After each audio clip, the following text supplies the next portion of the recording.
Neanderthals lived on Earth for close to 400,000 years. They survived ice ages, volcanic winters, and environmental swings that would have wiped out most species several times over.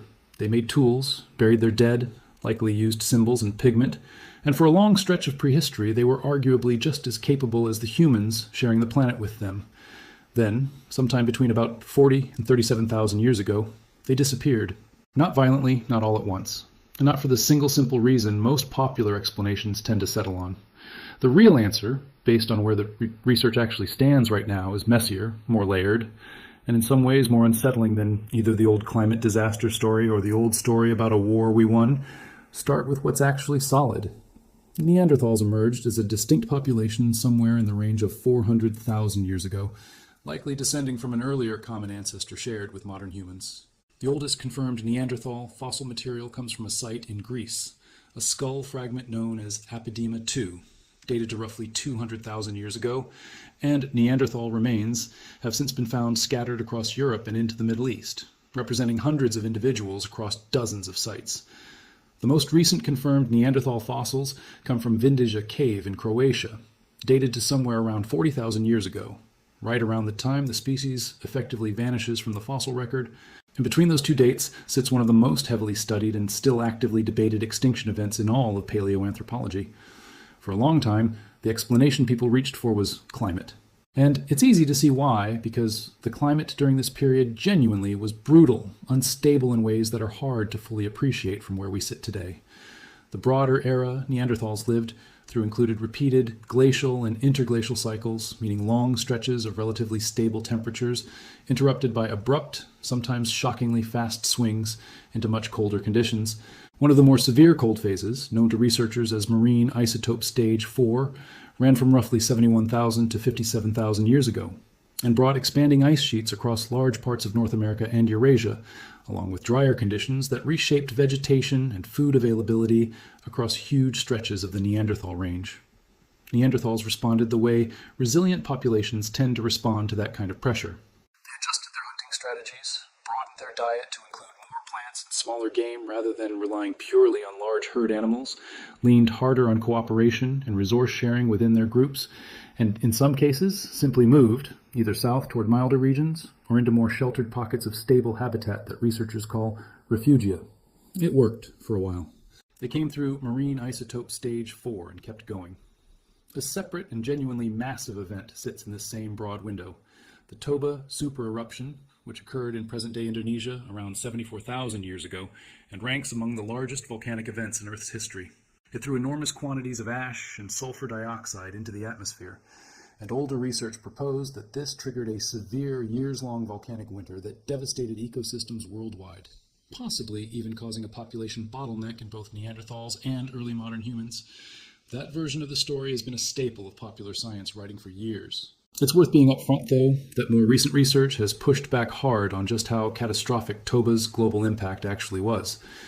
Newer climate modeling and archaeological evidence from multiple sites, including some in Africa and India, have found human and hominin populations continuing to occupy and use the same landscapes right through the supposed eruption window, with far less disruption than the original catastrophe theory predicted. Excavated stone tool layers at some of these sites show continuous, uninterrupted use spanning the eruption date itself, which is hard to square with the idea of a years-long global environmental collapse severe enough to threaten multiple hominin species with extinction. The eruption was real and genuinely enormous. Whether it actually delivered a species-threatening global winter severe enough to nearly wipe out Neanderthals and early Homo sapiens alike is now a live, unresolved argument among researchers, not a settled fact. And more recent published work leans toward the eruption's global climatic impact having been considerably smaller and more regionally limited than earlier estimates suggested. It's also worth knowing that Neanderthals weren't the only other human lineage sharing the planet during parts of this same period. Genetic material recovered from Denisova Cave in Siberia, the same site that has produced some of the oldest and best preserved Neanderthal DNA available to researchers, also revealed an entirely separate population now known as the Denisovans, a group closely related to Neanderthals but genetically distinct, who left their own trace of ancestry in modern populations across parts of Asia and Oceania. Some of the clearest ancient Neanderthal genomes researchers have ever recovered, dating back as far as 120,000 years, come from the same cave system, and remarkably, evidence has even been found there of a first-generation offspring of a Neanderthal parent and a Denisovan parent, direct physical proof that these different ancient human lineages weren't just crossing paths with modern humans, but interbreeding with each other as well, in a tangled, overlapping web that current genetic research is still working to fully untangle. Later, closer to the actual extinction window, two more environmental disasters hit. Around 39,000 years ago, the companion Ignimbrite eruption struck near modern-day Naples, one of the most significant volcanic events in European prehistory, sending ash across large parts of southern and eastern Europe and disrupting local ecosystems and water sources badly enough that, in some archaeological sequences, the ash layer marks a visible transition point in the record. Not long after, around 38,000 years ago, a Heinrich event, a period marked by massive discharges of icebergs into the North Atlantic from collapsing ice sheets, disrupted ocean currents and drove another sharp bout of cooling across the region. Both of these are real, well-documented events, sitting right in the narrow window when Neanderthal populations were making their final decline in several parts of Europe. Here's where the story genuinely gets more complicated than the tidy climate disaster narrative suggests, and this is where more recent research has actually moved the conversation. A detailed modeling study published in 2020, using a spatially resolved simulation of both Neanderthal and modern human populations moving across a realistically reconstructed Ice Age climate, tested exactly how much of the extinction climate alone could explain. The result, abrupt climate change, on its own, wasn't a major driver of the overall continent-wide Neanderthal extinction. It mattered regionally, especially in northern Europe, but the model could only reproduce a realistic extinction pattern when it assumed something else entirely, that Homo sapiens were simply more effective than Neanderthals at exploiting scarce food resources during the glacial period, meaning the deciding factor looks a lot more like straightforward ecological competition than climate catastrophe by itself. More recent work has pushed the picture further still. A 2026 study using spatial resilience modeling specifically set out to test whether climate change or direct competition with modern humans could, on their own, fully account for the pattern of Neanderthal decline and replacement across Europe, and found that neither one does the job alone. The researchers behind that work described the extinction as the product of an intricate interplay between climate instability, geographic isolation, demographic vulnerability, and complex interactions between the two populations, including interbreeding, rather than any single cause acting in isolation. One detail from that line of research stands out in particular: differences in social connectivity. The suggestion is that Homo sapiens groups maintained wider, more resilient social networks across the landscape, letting isolated local populations get resupplied with people, resources, and genetic diversity from neighboring groups when times got hard. The most famous comparison is Homo floresiensis, the so-called hobbit species, discovered on the Indonesian island of Flores in 2003, whose diminutive size is thought to reflect a well-documented evolutionary pattern in which large-bodied mammals shrink over generations when confined to small islands with limited resources. That's a phenomenon researchers call island dwarfism. Whether the same pressures shaped Homo luzonensis in a similar way is still debated, but the parallel didn't go unnoticed. Two separate human species on two separate islands, both apparently evolving in isolation from the rest of the human family tree for an extended stretch of time within the same general region of the world. How long that species survived, how its ancestors reached the island in the first place, and whether it ever crossed paths with modern humans arriving later, all of that remains unknown. No usable DNA has ever been recovered from the Callao cave fossils. The Philippines' tropical heat and humidity break down genetic material within centuries, let alone tens of thousands of years, which means the fossil record and the genetic record, in this particular case, can't directly speak to each other. So by 2019, two things were already established that the out-of-Taiwan model had never accounted for. Hominids had been present in the Philippines for at least 700,000 years, and at some point during that span, an entirely unknown human species had evolved there, apparently in isolation. The islands were clearly not an empty stage, waiting for Austronesian farmers to arrive and fill it. Something had been happening there for a very long time. Then came the genetics, and instead of simplifying the picture, it made everything more complicated. The landmark study appeared in the Proceedings of the National Academy of Sciences in March of 2021. A team led by the geneticist Maximilian Larina, working out of Uppsala University in Sweden alongside Matthias Jakobsson's research group, analyzed more than 2 million genetic markers collected from over 1,000 individuals, representing well over 100 distinct indigenous Philippine communities. This wasn't a study built on a small, convenient sample from Manila. It was, at the time, the most comprehensive genetic survey of the Philippines ever conducted, reaching Negrito hunter-gatherer groups, Cordillera and highland communities, Manobo peoples of Mindanao, Sama seafaring communities of the Sulu archipelago, and dozens of other groups that had never before been genetically sampled at this scale. Assembling a dataset like that took years of fieldwork long before any sequencing machine was involved. Many of the communities included live in remote highland or island regions with limited infrastructure, and building the kind of trust required to collect DNA samples from indigenous groups, especially groups with a long history of being studied, described, and categorized by outsiders without much say in the process, is its own slow, deliberate undertaking. The resulting dataset is valuable precisely because of that depth. Rather than treating Filipino as a single genetic category, it captured the actual internal structure of a population that, it turned out, had never really been a single thing to begin with. What the data showed was that the Philippines had been shaped by at least 5 distinct waves of human migration over roughly the last 50,000 years. Not 2, not 3. The most famous comparison is Homo floresiensis, the so-called hobbit species discovered on the Indonesian island of Flores in 2003, whose diminutive size is thought to reflect a well-documented evolutionary pattern in which large-bodied mammals shrink over generations when confined to small islands with limited resources, a phenomenon researchers call island dwarfism. Whether the same pressures shaped Homo luzonensis in a similar way is still debated, but the parallel didn't go unnoticed. 2 separate human species on 2 separate islands, both apparently evolving in isolation from the rest of the human family tree for an extended stretch of time. How long that species survived, how its ancestors reached the island in the first place, and whether it ever crossed paths with modern humans arriving later, all of that remains unknown. No usable DNA has ever been recovered from the Calao cave fossils. The Philippines' tropical heat can humidity break down genetic material within centuries, let alone tens of thousands of years, which means the fossil record and the genetic record in this particular case can't directly speak to each other. So by 2019, the 2 things were already established that the out-of-Taiwan model had never accounted for. Hominids had been present in the Philippines for at least 700,000 years, and at some point during that span, an entirely unknown human species had evolved there, apparently in isolation. The islands were clearly not an empty stage, waiting for Austronesian farmers to arrive and fill it. Something had been happening there for a very long time. Then came the genetics, and instead of simplifying the picture, it made everything more complicated.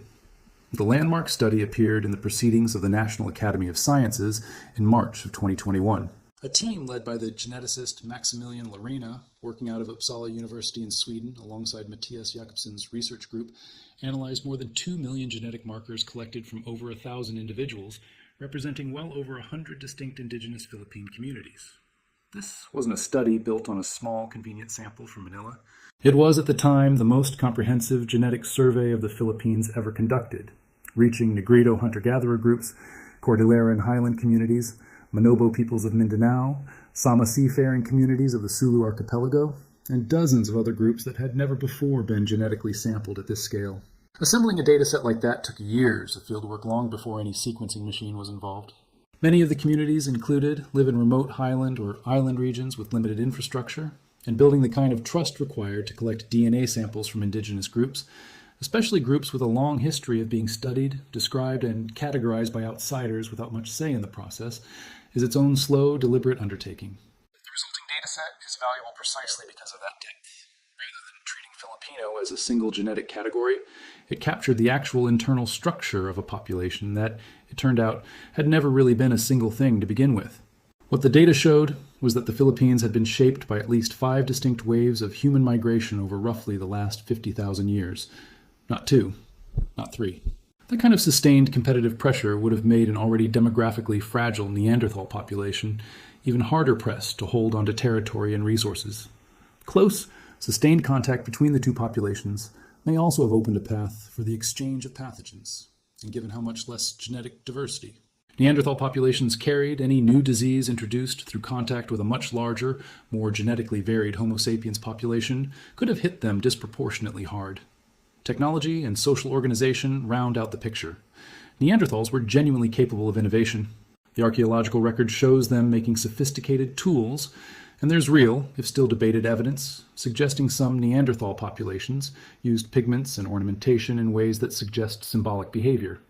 But taken as a whole, the pace and scale of technological and cultural development among Homo sapiens during this period outstripped what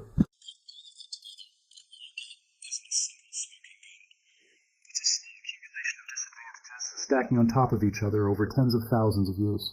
A physiology that demanded more calories than the environment could reliably supply. A life history that left less room for cultural transmission across generations. Our small and increasingly isolated populations, with genetic diversity too thin to absorb repeated shocks, a habitat specialization that became a liability as landscapes shifted.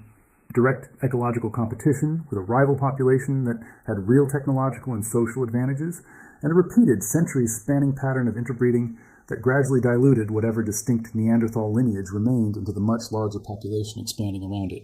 Layer several severe climate and volcanic events on top of all of that, hitting at exactly the moments when Neanderthal populations were already stretched thin, and you get something that looks less like a war that modern humans won, and more like a long, uneven decline that finally ran out of room to recover from. The fossil record itself reflects that first identification of Neanderthals as a distinct group came far earlier than most people realize, and the story of how scientists first recognized them is its own small piece of history. The earliest known Neanderthal remains were discovered in 1829 by a Dutch-Belgian naturalist working in what's now Belgium, who found a child's skull in a cave and, without the tools or context to know any better, assumed he'd found the remains of a poorly developed modern human buried alongside animal bones. It would take several more decades and a number of additional discoveries before scientists in the late 19th century began recognizing that they were actually looking at an entirely separate ancient human lineage, and thousands of Neanderthal fossils had been recovered across Europe and the Middle East in the time since. Even though Neanderthals disappeared as a distinct, self-sustaining population somewhere around 40,000 years ago, they didn't vanish without a trace.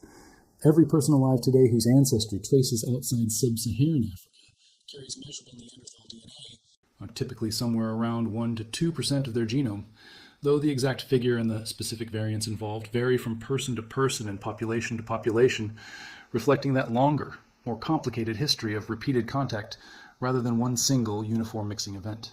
In a very real, measurable sense, Neanderthals were never fully erased. They were folded into the population that replaced them, gene by gene, and carried forward into the present in ways that still show up in modern human immune function, metabolism, sleep, and a surprising number of other traits that researchers are still actively mapping out.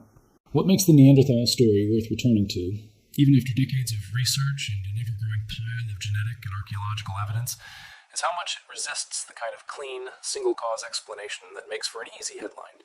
It wasn't simply the climate. Detailed modeling has specifically ruled that out as the dominant factor at the continental scale. It wasn't simply a catastrophic volcanic winter either, a theory that more recent evidence has substantially weakened. It wasn't simply direct interbreeding erasing them in one dramatic stroke, since that mechanism appears to have played a real but comparatively modest role next to ecological competition and demographic fragility. And it certainly wasn't a war we won through force, since the archaeological record shows no evidence of large-scale violent conflict between the two populations at all. What actually happened looks like a genuinely difficult population, resilient enough to survive 400,000 years of an unstable planet, running into a compounding set of disadvantages, biological, demographic, ecological, and social, at precisely the moment a resourceful, highly networked rival species was expanding into their territory. That combination, sustained across tens of thousands of years rather than concentrated into one dramatic event, is what current research increasingly points to as the real explanation. They were gradually absorbed, generation after generation, into the very population that was outcompeting them for territory and resources, until there simply weren't enough distinct Neanderthal communities left to keep functioning as a separate lineage. Their genes didn't disappear. They're still here, quietly shaping immune responses, metabolism, and a long list of other traits in billions of people alive right now, most of whom will never know exactly which parts of their own biology came down to them from a population that vanished from the fossil record nearly 40,000 years ago. Part of it is simply how close a call it feels, in evolutionary terms. Neanderthals weren't some marginal, poorly adapted offshoot struggling at the edges of survival. For the vast majority of their 400,000-year existence, they were a successful, resilient population, well suited to some of the harshest environments our planet has produced in the last 500,000 years. The fact that a population that capable still ended up disappearing, not through some single dramatic catastrophe, but through a slow accumulation of smaller disadvantages, offers a sobering kind of lesson about how fragile even a genuinely successful population can be when enough pressures stack up at once. It's also a reminder that survival, at the species level, doesn't always come down to being the strongest or the most physically capable. It can come down to something as unglamorous as how well connected your social networks are, how efficiently your body burns calories, or how much genetic variation your population happens to be carrying when hard times arrive. There's also something worth sitting with in how much this story has changed even within the last 5 years.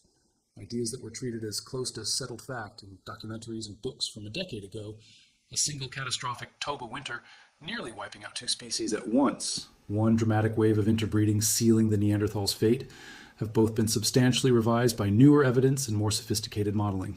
That's not a weakness in the science. It's exactly how good science is supposed to work, updating its conclusions as better data and better tools become available, rather than locking onto whichever version of the story happened to sound most dramatic first.